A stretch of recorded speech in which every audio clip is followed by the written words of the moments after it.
여러분 반갑습니다. 대방광불 화엄경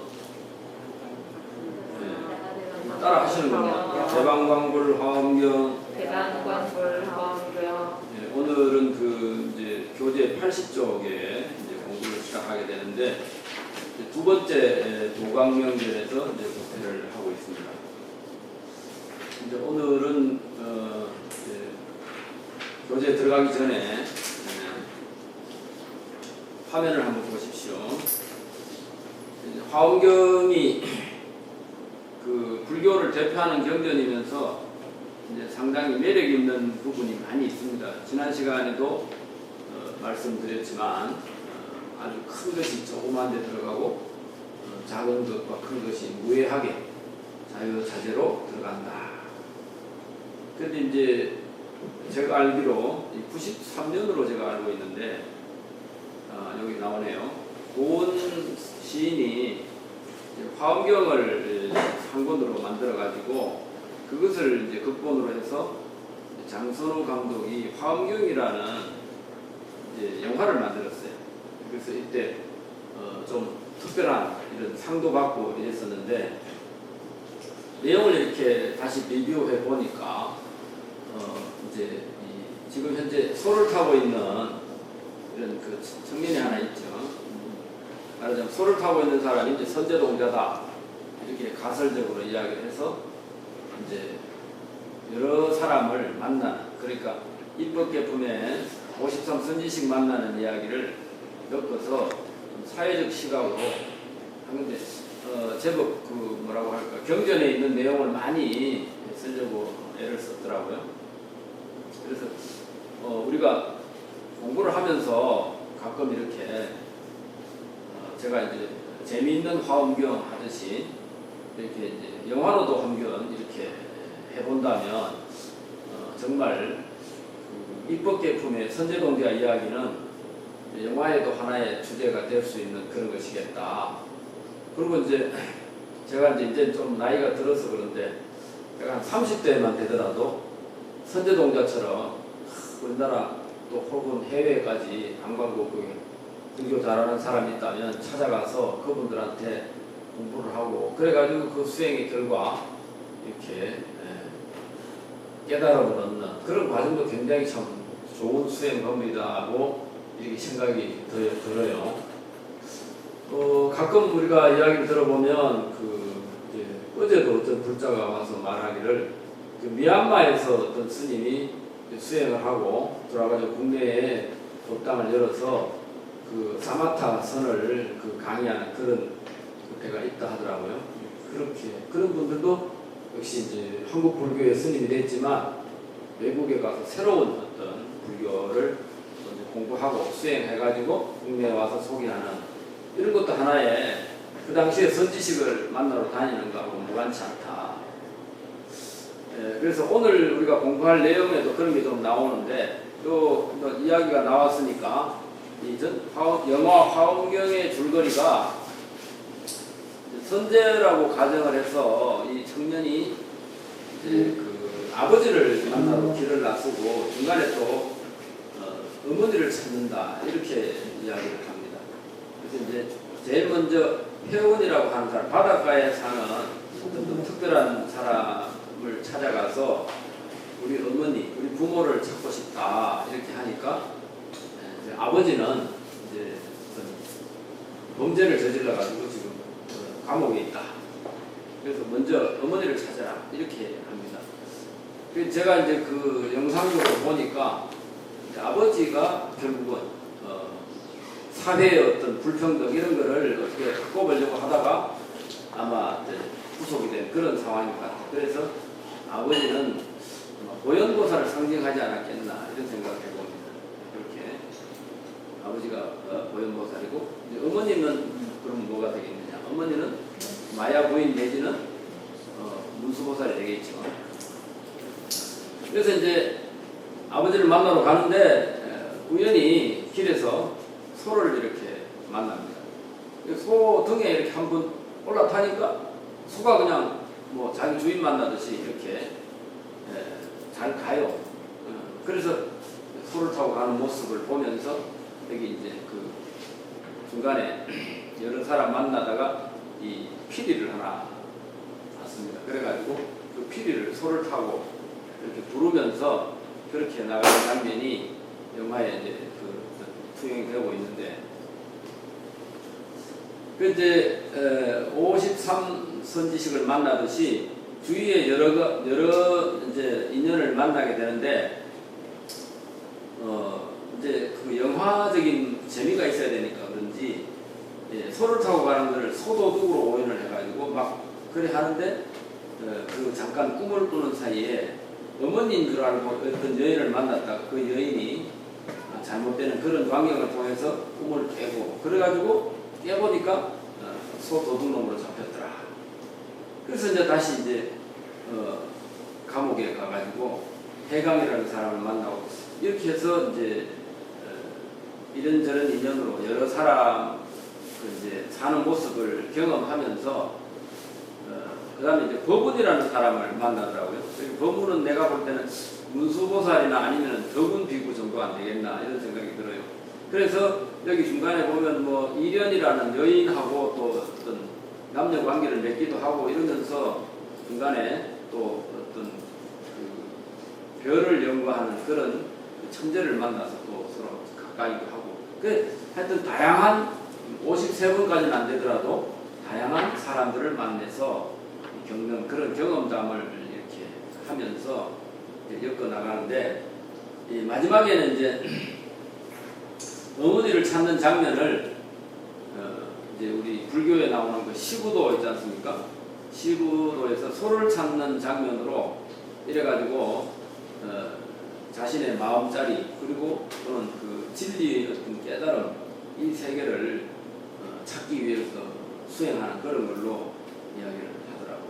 그래서 요 지금 우리가 이제 잠깐 보는 이 내용은 이제 그 부산대 교수 하시는 그 이 평론가가 이 영화 화엄경에 대해서 이렇게 정리를 해놓은 것을 제가 이제 이걸 옮겨 놓은 겁니다.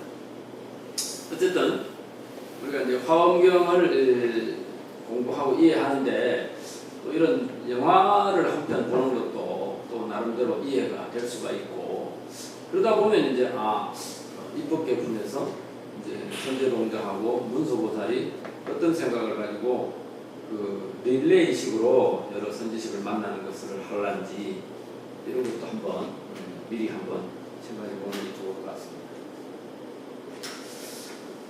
자, 그러면은 오늘은 이제 고강명견 법회의 6품을 설하는데, 오늘은 제가 주제를 어떻게 하면 우리가 이 화엄경을 잘 공부할 수 있을까, 이걸 먼저 한번 살펴보고 들어가도록 하겠습니다. 제가 겪은 경험으로는 화엄경을 잘 공부하려면 어느 경전도 비슷하겠습니다만 먼저 어떤 기간을 정해놓고 독송하고, 그리고 또 시간이 주어진다면 상영까지 하면 아주 좋을 것 같아요. 저는 그 화엄경하고 인연을 맺으면서 처음에는 이제 그 번역을 하면서 원고지에다가 한참 쭉 써내려가고 이렇게 하다가 나중에는 사경 노트 위에다가 계속 번역을 하고 이렇게 했습니다. 그래서 방에서 사경을 하고 독단에 가서 독송을 하고 이런 식으로 하니까 그 경전에 대한 이해가 빠르고 이래 됐어요. 그래서 이제 그 중간에 기도하면서 또 영업 얻은 것도 많이 있지만 그건 나중에 또 말씀드리기로 하고, 그래서 화엄경을 잘 이해하려면 제일 먼저 경전의 어떤 문구를 읽고 그리고 사경하는 것이 첫째 제일 좋은 방법이다.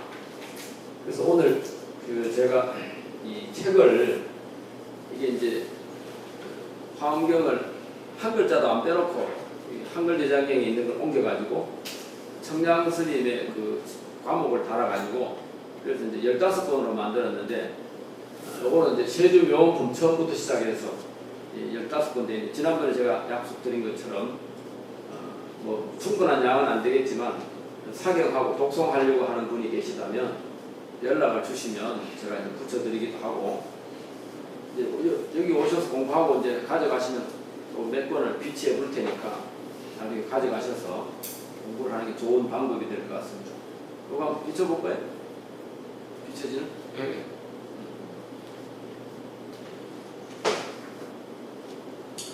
그 다음에 이제 독성만 해가지고는 또 이제 공부를 잘 할 수가 없거든요.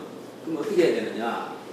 먼저 공부하신 여러 이제 선지식들, 뭐 청량국사라든가 이통현 장자라든가 이런 분들이 써놓은 어떤 주석서, 이걸 요즘 말로 참고서라 그러죠. 그걸 잘 활용을 해서 공부하면 정말 좋겠다. 제 경우에는 제가 이제 89년도부터 올림픽 끝난 89년도부터 이제 화엄경을 공부를 했는데 처음에는 그 승가대 총장하시던 종범튼 스님 이제 저 원전 강의를 처음 시작했었습니다. 그리고 이제 93년도인가 쌍계사 강주로 계시던 덕민 스님한테 청량소를 처음에 공부를 시작했어요. 그리고 나서 96년에 이제 승가대학원이 만들어지고 이제 무비큰 스님한테 가서 화엄경 그 경문을 우리 저 동료 스님들하고 같이 무비 스님께 배운 적이 있습니다. 그리고 2001년인가 제가 이제 그 본격적으로 청량소 번역을 하면서 어른 스님께 가서 거기서 십지품을 번역을 하고, 그래서 이 어른 스님들한테 모두 한 분한테 한 2, 3년씩 이렇게 이제 공부를 했었습니다. 지금 생각해 보니까 참 내가 이 화엄경 경전 공부하는 복이 있었구나 이런 생각을 해봐요. 그러면서 이제 제가 우리 절집에 빚을 갚는 생각으로 청량국사가 쓰신 화엄경 수소연의초를 번역을 하기 시작했고 2018년도에 번역을 완성했었습니다. 그래서 이런 참고서를 통해서 경전을 읽다가 이게 무슨 뜻일까 이런 어려운 구절이 한 번씩 나옵니다. 그런 부분을 우리가 이제 참고서를 통해서 그것을 찾아서 공부를 하는 게 좋다. 근데 이게 이제 방법을 잘못해가지고 청량국사 수소연의초 이런 거를 먼저 이렇게 교재를 택해서 공부를 하다 보면 이거 경이 너무 어렵구나 이렇게 생각이 듭니다. 그거는 잘못된 공부 방법이라고 생각을 해요. 그래서 저처럼 이제 계속 거기에 이제 마음과 몸을 다 줄 수 있는 사람은 그렇게 할 수 있지만 집에서 사시는 분들은 아무래도 여러 가지 생업에도 종사해야 되기 때문에 그거는 안 맞는 방법이고, 경전의 경문을 독송을 하고 사경을 하다가 좀 어려운 부분이 있으면 그것을 요즘 찾아보려면 인터넷 검색을 해도 되고, 또 이 수소연의초 번역 책이 있으면 그걸 가지고 또 그 부분을 이렇게 떠들어 보기도 하고, 또 공부하려고만 하면 저한테 연락을 주시면 제가 그 자료를 들 테니까 그 속에서 또 검색을 해서도 얼마든지 찾을 수가 있습니다. 어려운 구절을 그런 식으로 해결하면서 독송 사경하면 어렵지 않게 공부를 할 수 있겠다 이런 생각을 해요. 그리고 이제 세 번째는 화엄경을 이제 공부를 해야 되는 이유가 되기도 하겠습니다만은, 화엄경을 제대로 알면 불교를 바로 알 수 있다. 또 화엄경을 제대로 알면 부처님의 깨달음에 가깝게 갈 수 있다. 이거죠. 저도 이제 어릴 때부터 통도사 화엄살림법회 하는 걸 보고 이 참 우리나라에서 그래도 화엄경 잘 하신다는 분들 돌아가면서 하는 걸 보고 내가 화엄경을 공부하면 이제 부처님 깨달음에 대해서 빨리 이해를 할 수 있겠구나 이런 생각을 많이 했었어요. 그래서 이제 화엄경은 어떤 경이냐, 이 선사 스님들이나 대법사 이런 분들이 법문할 때는 화엄경이 빠지는 적이 없죠. 법문하면 어뢰 화엄경 이야기가 나옵니다. 그리고 이제 화엄경에 대표적으로 지난번에 잠시 소개를 했습니다만은 시편문, 그 다음에 자제무예 이런 게 다 이제 화엄경 용어죠. 그 다음에 자제무예 중에도 일다무예, 하나와 여럿이 들어가고 또 큰 것이 적은 데 들어가고 적은 것이 큰데 들어가. 이런 것이 다 일당물이다. 그 다음에 또 상적 상입이라 서로 이렇게 합치되고 서로가 또 들어가고. 그렇죠. 이 정신세계로 어떤 물질세계가 아니고 정신세계로는 우리가 얼마든지 서로 합쳐질 수가 있습니다. 제가 첫 시간에 말한 것처럼 선대동자가 53 선지식을 만나서 마지막에 보현보살을 만나서 거기서 본문을 듣고 보현보살과 하나가 됐다. 그랬죠. 그게 바로 이 상적 상입이라고 합니다. 서로 하나가 되고 또 서로 들어가고. 그러면 이제 진리의 세계, 정신 세계로서는 바로 이제 성불이 되는 거다. 그다음에 이제 육상원령이라 이런 말도 이제 화엄에서 쓰는 용어거든요. 이게 이제 총상, 별상 이래가지고 우리 이 중도 타워 이거는 이제 탑처럼 생긴 것이지만 8층으로 되어 있잖아요. 이것을 이제 총상으로 보면 집이라고 그러고 별상으로 보면 하나하나 이게 전부 나무로 되어 있고 속에는 철로 되어 있다. 이렇게 되겠죠. 그리고 이제 이게 동상으로는 이게 집이지만 이상으로는 각각 기둥 따로, 창문 따로, 커튼 따로 이렇게 되어 있죠.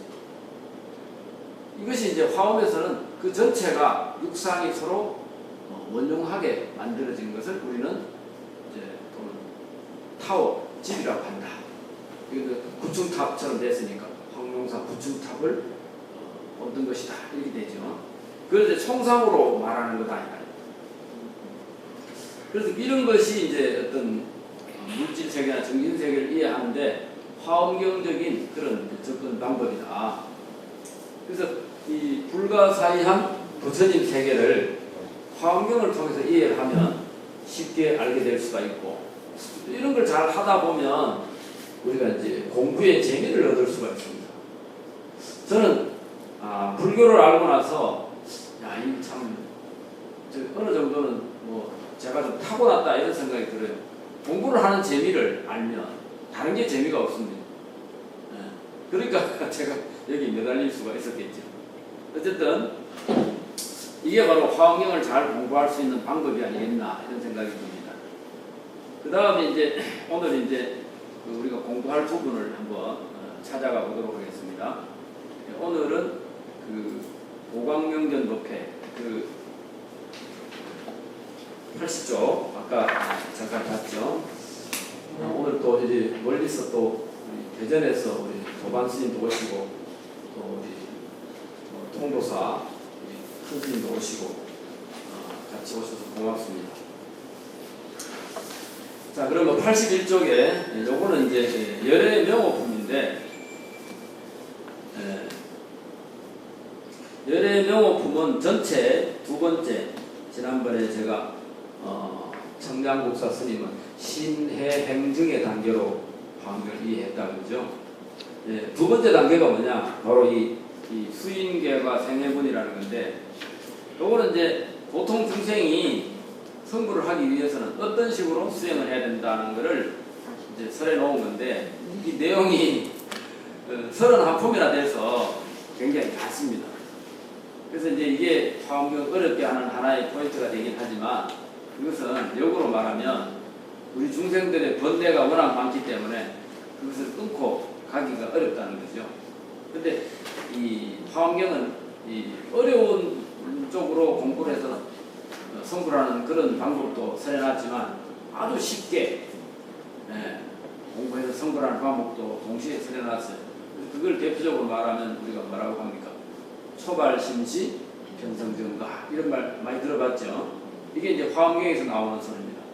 그리고 이제 좀 선적으로 표현하면 1초직이 열애지라 한번 뛰어넘으면 바로 부처님 경계에 들어간다. 이런 것도 화엄경적인 그런 말인데, 오늘은 그것보다는 지금 이제 이 수인계가 생해본에는 우리처럼 이제 중하근기가 이제 따라가는 방법이라. 그래서 총 31품을 하는데, 또 이제 여기서 열의 명호품에서 크게 세 가지 질문을 합니다. 첫 번째는 의지할 부처님의 깨달음. 우리가 이제 깨달음을 얻기 위해서 수행을 하는 거니까 도대체 우리가 뭐를 깨달으려고 하느냐, 그것을 이제 부처님의 명호라든가 또 사성대라든가 또 부처님 이화에서 나오는 광명 거기서 가르쳐주는 어떤 깨달음이 있다는 거예요. 그래서 그걸 의지할 부처님의 깨달음을 먼저 어떤 것이냐 이렇게 질문을 하고, 두 번째는 이제 보살 문명품부터 보살 주처품까지 요게 이제 제법 내용이 많죠. 23품이 되는 거죠. 이게 내가 그럼 어떻게 무엇을 닦아서 이제 성불을 할 것인가, 그거를 이제 이야기를 합니다.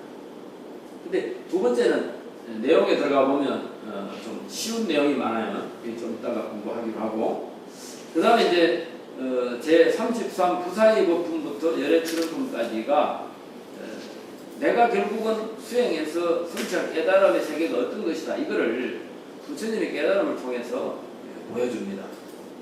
그래서 요 세 가지를 지금 이제 수인계가 생해분에서 질문을 하고, 그것을 총 두 번째 법회부터 8번째 이세간품 법회까지 총 7번 법회를 통해서 31품으로 설해져 있다. 요게 이제 좀 뭐라고 할까, 하나하나 공부하면 쉬운데 전체로 너무 많으니까 많다 이래야 되겠죠. 자, 그러면 경문을 한번 보도록 하겠습니다. 81쪽에 경문 한번 2-1에 한번 읽어보겠습니다. 신통을 보이고 나서 동쪽으로 10개의 흑철 미진수 세계를 지나서 세계가 있으니 이름하여 금색 세계의 부처님 부동이시며 그 세상에 보살이 있으니 이름은 문수살이다. 부처님이 세존묘원 보면서 깨달음을 얻었잖아요. 부처님 이마에서 이제 광명이 나오고 그리고 신통이 나온다. 그 광명 속에 신통이 나오는데 그 신통이 동쪽으로 10개의 불찰 미진수 세계를 이렇게 쭉 보여주면서 그 넘어서 세계가 있다. 지난번에 우리 불찰 미진수 세계 한번 봤죠?